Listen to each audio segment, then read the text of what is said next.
important about the Second Intifada is not just that really that it was a bloody mayhem massacre in our streets, but that it happened literally days and weeks after the Palestinians could have had a fully sovereign state in the West Bank and Gaza, end to the occupation, no settlements, capital in East Jerusalem, because Ehud Barak checked all the boxes of what we were told Palestinians wanted, and they walked away from that and followed it by this bloody wave of massacres. That led a lot of Israelis to revisit the simple question of what do the Palestinians want? Because we assumed something about what they wanted, but they didn't behave according to what we assumed they wanted.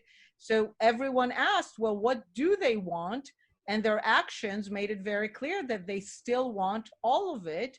And during that time, I also was invited to some meetings with Palestinians who were described as being moderate, only to realize that they tell me, you know, the Jews are not a people, they're only a religion. This is a very critical element of their worldview, that Jews are not a people and therefore are not deserving of the right of self-determination.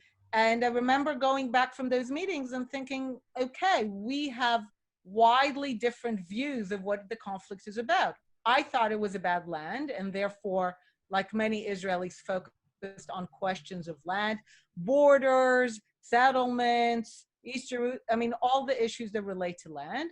And I realized that from their perspective, it was not about land. It was about the fact that in their telling of the story, the Jewish people, as a people, have absolutely no right in any borders whatsoever for a sovereign state, and that our experiment here is a temporary experiment. And I do have to say something here. That's a rational worldview.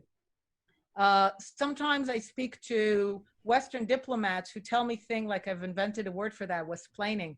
They Westplain the Palestinians and they say, they know they're not returning, it's a delusion. And I tell them, look, I think they're the rational side in this conflict.